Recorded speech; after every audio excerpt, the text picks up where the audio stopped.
ஓம் ஸ்ரீ கருப்பசாமி போற்றி போற்றி. என் அன்பு பிள்ளையே, கருப்பசாமியோட இந்த அருவாளை தொட்டு விட்டாய்தானே.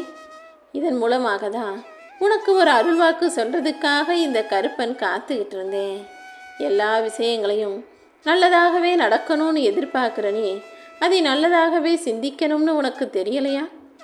நல்லது நடக்கணும்னு மனசார நினைக்கிற அந்த மனசுலையே எங்கே இது நடக்காமல் போயிடுமோ, கஷ்டம் வந்துடுமோ, இது பிரச்சனையாக முடிஞ்சிடுமோன்னு சும்மா பயந்துக்கிட்டே இருக்காத.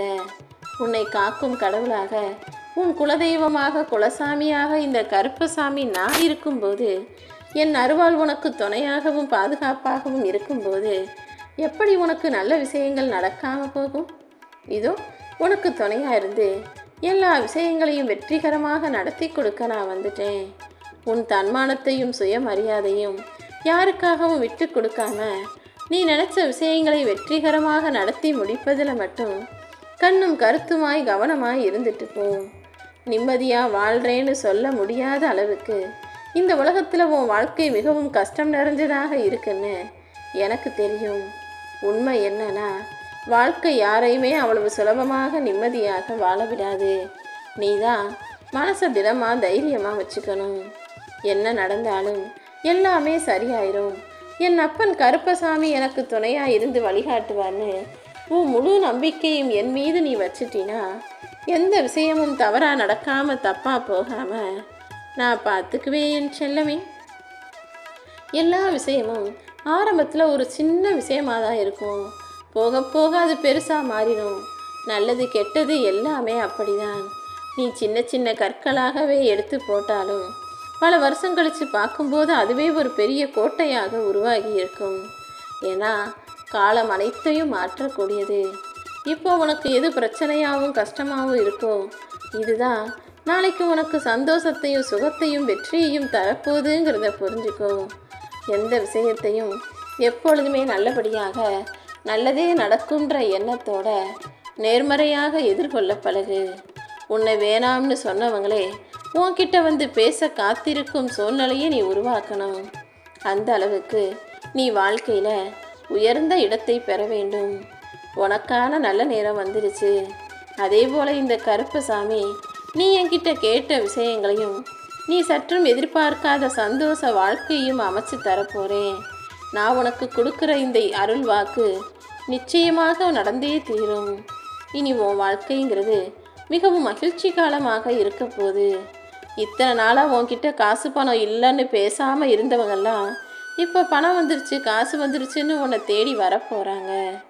மொத்தத்தில் உறவுகளை தீர்மானிப்பதே பணமாகத்தானே இருக்கு. மனிதர்கள் தேடி வந்து பேச வைப்பதும் பணம்தான். பணம் இல்லாட்டி அவன்கிட்ட பேசவே கூடாதுன்னு விலகி நிற்பதற்கும் பணம்தான் காரணமாக இருக்குன்றத, இந்த உலகத்துடைய முக்கியமான தேவை எதுவாக இருக்குங்கிறத நீ புரிஞ்சுக்கோ. வாழ்க்கையில் சும்மா உட்கார்ந்தாலும் சோம்பேறித்தனத்தோடு இருந்தாலும் பணத்தை சம்பாதிக்க முடியாது. மனிதர்களையும் சம்பாதிச்சு 4 பேரை கூட வச்சுக்கணும். 4 காசு பணத்தையும் சம்பாதிச்சு அது உனக்கு துணையாக பக்கபலமாக இருக்கும்படி நீ பார்த்துக்கணும் என் செல்லமே. உன் கர்ம வினைகளோட போராடி கஷ்டப்பட்டுக்கிட்டு இருக்க உனக்கு நானே துணையாக இருந்து உன் விதியை மாற்ற போகிறேன். நடக்கவே நடக்காது நீ நினச்ச காரியங்களையும் இந்த கருப்பசாமி நான் நடத்தி கொடுக்க போகிறேன். கருப்பசாமி துணைன்னு என் நாமத்தை மட்டும் சொல்லிக்கிட்டே இருந்தாலே உன் வாழ்க்கையை நான் வழி நடத்திடுவேன். காசு பணம் வசதியாக இருக்கிறவங்களை பார்த்தீங்கன்னா அவங்களுக்கு அடிக்கடி உடம்பு சரியில்லாமல் ஆரோக்கியம் இல்லாதவர்களாக இருப்பார்கள். அதுவே ஆரோக்கியத்தோடு இருக்கிறவங்களுக்கு அறிவு இருக்கும், ஆரோக்கியம் இருக்கும், ஆனால் காசு பணம் பெருசாக இருக்காது. மொத்தத்தில் இந்த உலகத்தில் ஒன்று இருந்தால் இன்னொன்று இருக்காதுங்கிறத புரிஞ்சுக்கோ. காசு பணம்லாம் இருந்துட்டு உடல் ஆரோக்கியம் இல்லாமல் எந்த சந்தோஷத்தையும் அனுபவிக்க முடியாமல் எதையுமே சாப்பிடக்கூட முடியாமல் இருக்கிறது நிம்மதியான வாழ்க்கை கிடையாது. அவர்களோட ஒப்பிடும்போது உன் வாழ்க்கை எவ்வளவோ மேல்ங்கிறத நீ புரிஞ்சுக்கிட்டு நிம்மதி பெருமூச்சு விடு. கூடிய சீக்கிரமே உன் வாழ்க்கையில் எந்த சந்தோஷம் உனக்கு நீ எதிர்பார்க்குறியோ அந்த சந்தோஷத்தையும் சுகபோக வாழ்க்கையையும் செல்வத்தையும் நீண்ட ஆயுளையும் நல்ல ஆரோக்கியத்தையும் என் அருட்கொடையாக உனக்கு கொடுக்குறேன். நான் எப்போதுமே நல்ல மனிதர்களை அதிகமாக சோதிப்பேன். ஏன்னா எனக்கு அவங்கள தான் பிடிக்கும். அவங்களுக்கு சோதனை வச்சு அவங்கள வாழ்க்கையில் ஜெயிக்கவும் வைப்பேன். அதாவது பள்ளிக்கூடத்தில் எப்படி ஆசிரியர்கள் மாணவர்களுக்கு சோதனை வச்சு அவங்களுடைய மதிப்பெண்ணை பொறுத்து அவங்களை விரும்புகிறார்களோ அப்படிதான் நானும் எனக்கு பிடிச்ச பிள்ளைகளுக்கு சோதனைகளை வச்சு அவங்கள வாழ்க்கையில் ஜெயிக்கவும் வைப்பேன்.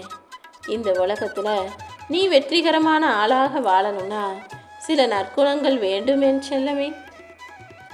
எப்போவுமே எல்லாத்தையும் பொறுமையாக எதிர்கொள்ள கற்றுக்கோ. உனக்கு கிடைக்கிற வாய்ப்புகளை சரியாக பயன்படுத்தி உன் திறமையை இந்த உலகத்துக்கு நிரூபித்து காட்டணும்.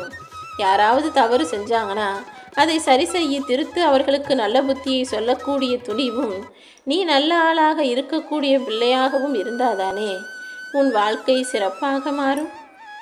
உண்மையான அன்பு வச்ச மனிதர்கள் யாரும் சட்டுன்னு சண்டை போட்டு விலகி போக மாட்டாங்க. அப்படி நிஜமாவே யாராவது உன்னை விட்டு விலகி போனா அவங்களுக்கு உன் மேலே உண்மையான அன்பில்லைன்னு அர்த்தம். அன்பில்லாத மனிதர்கள் அருகில் இருப்பதை விட தூரமாக இருப்பதே நல்லது.